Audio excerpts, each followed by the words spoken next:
Hostiles massing just outside the door. We need to finish this before they get through. You gave me purpose. Thank you, Shepard. My job is to hurt things. Now let's find something big to kill. I am Krogan!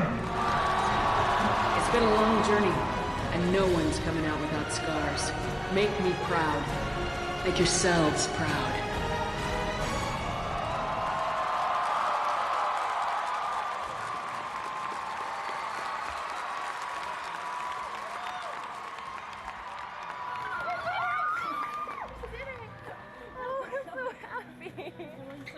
You look so cool.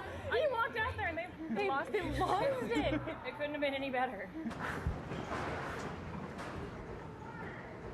We won an award. We won an award? We won an award. Some guy just came in and he was like, suit up, everyone. You've won an award. Suit up, everyone. For the judge's choice, number 7, Suicide Mission.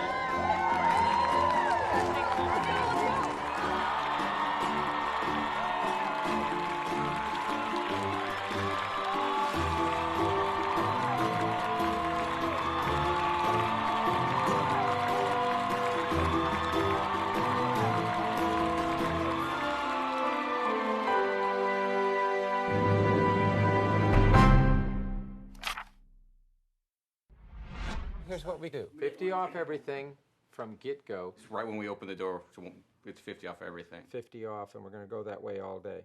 Yeah, that's the only saving grace I think we have is maybe people are waiting for that. Maybe. Pick up your badges and enter door E.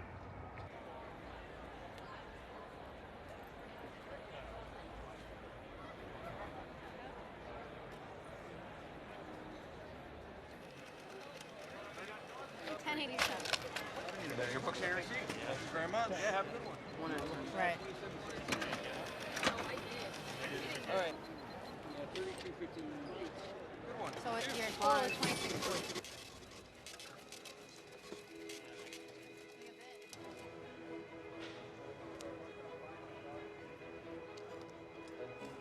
Sunday's usually like the quietest of the days. The dealers are starting to box things up, and everybody's starting to, get out of town early, and you realize it's coming to the end for another year. It's almost sort of like 11:30 at night on Christmas Day. You realize it's over for another year. This is Mecca, and what that means to these sorts of geeks, people like me, is this is a place where you go and you're probably very normal. It's a big reward for being passionate about something that doesn't exist, because there's nothing wrong with that. Con was all about this small window in your year where, you weren't a geek or a nerd or like, you like those movies or like Star Wars and shit like that. Suddenly you could go someplace where everyone was kind of like-minded. It kicks off the geek year, how like the Chinese calendar begins like at a different time. It's got rats and zebras. This is the same fucking thing. Skit was really, really fun, and I think that we put on a performance. We produced an entire short for Mass Effect, and that was a success, and it was really, really amazing. But I think what we really wanted to do was get on the floor and confront people close up, because when you're close to them in costume, they see everything. They see the detail, they see the eyes blinking, they see the mouth moving, and there's so many gamers who wanted to see our costumes, and fans. And that was really, I think, what everyone enjoyed the most. Thanks, Nathan. Shoot next year. We're all gonna get together and make costumes again until, if maybe one day I get to actually work as a super sweet movie costumer, and then we'll just be making costumes somewhere else. Did you draw this? This is fantastic, man. This is your portfolio? Damn, man. Wow. Coming to this convention showed me that there's two types of people. There's the kind that sit back and admire, and then there's people that use that same time to create something to admire. Your Hulk is awesome. Dude, you already know what you're doing. Yeah, I know I should be a part of this world, not just this year, but every year. Thanks for coming out. This is is Breaking Into Comics the Marvel Way. You're all here to find out how to break into comics. Going into the convention, I thought maybe that I would be able to just waltz in there and somebody would notice me. It took 10 long years of trying. 10 long years. It was a lot like a kung fu movie. They really had to strip through my hubris and my ego, and then I can now totally break that board with my hand. I can do this. I just need to work really, really hard. All right, let's do it. So, Lynn, what did you get for a number? Whatever. What William took in? Whatever William took in. 100. We're in.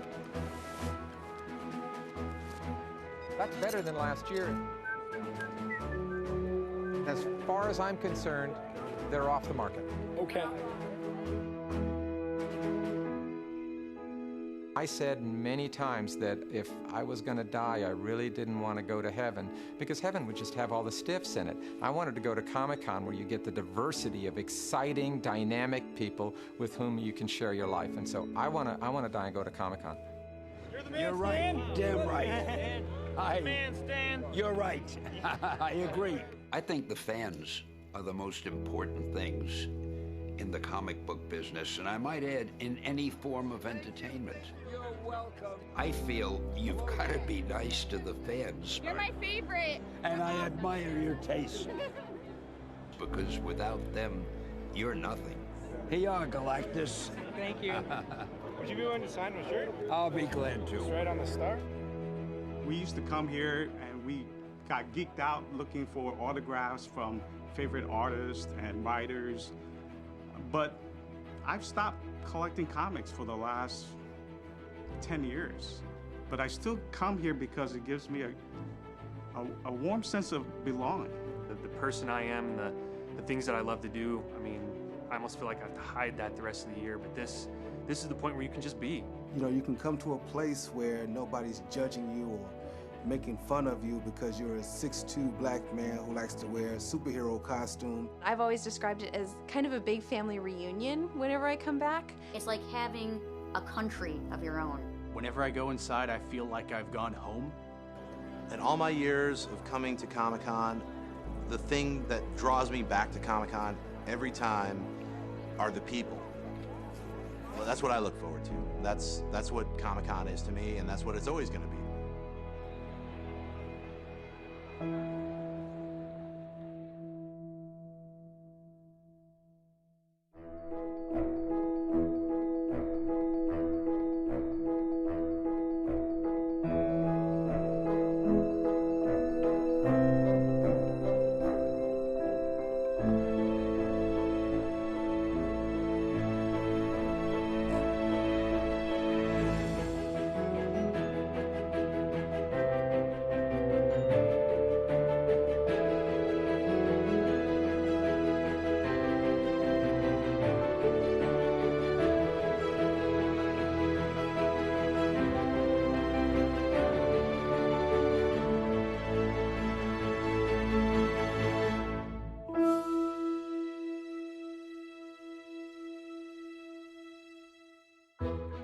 Imagine if you took all the people that still think that life is going to be magical and fantastical and great, and you put them all in the same room, and you told them, hey, guess what? It's true. Everything's gonna be great, you know? And you just set them free. That's what it's like. It is the most depressing thing and the most depressing place in the world if you look at it that way. If you look at it like, oh my God, my favorite comic book, then it's great. When I came to my first Comic-Con, all I knew was that it was gonna smell. And other than that, I figured there'd be a lot of comic book stuff that I'd never heard of, and I was right on both counts. Yes, it's not just a legend. It is a fact that there is a smell at Comic-Con. Me and my friends joke that because of my height, I'm above the stink line. The stink line probably goes to right about here. I'm above it, so I don't catch it so much on the floor. But when I'm stuck next to someone online for a few hours, it's deadly. It's deadly. It's real. The stink is real at Comic-Con. I don't know if people do have a misconception. I mean, like, if anybody like talks about it in a derisive way, they'll say that it's like just a bunch of big geeks, and they'd be right. Another friend of us who came with us was telling us there's a panel about how to meet chicks at Comic-Con, which was kind of like, ooh. But I don't know. Not I my bet first no rodeo. chicks attend that. Yeah, no chick. It's a sausage fest at that place. It used to be like only dudes there. Now they're fucking chicks, you know, and now they're vampire chicks, you know, 14, 15-year-old vampire chicks who in 5 years are gonna be slutty and perfect with bangs and shit and all emo, like I wanna hurt my father, let's have sex, that kind of thing. So that never happened 5 years ago. You could conceivably get laid at Comic-Con now. That's how cool it is. That's the geeks truly have inherited the earth. When people say the geeks have inherited the earth, I tend to say, stop calling me a geek. And how much of the earth do I get? Can I have Australia? Still not sure the difference between a geek and a nerd, except that I think a geek can bite the head off a chicken. If you got crushed by a stampede of people in Star Wars stormtrooper outfits, wouldn't you be honored to go that way? I would. You know, I think, you know, if I got crushed by, you know, a guy in a Donald Duck costume, you know, and that were part of my obituary, I don't know. I think it'd be a good way to go. You know, I'm so glad I was born at this point in history. Because if I was born in like, remember, if I was born in like the 40s and shit, and your whole life is about the World War and shit, I know you know World War going on. My whole life's about like, did you see they changed Wonder Woman's pants? It's f***ed up, isn't it? F***ed up.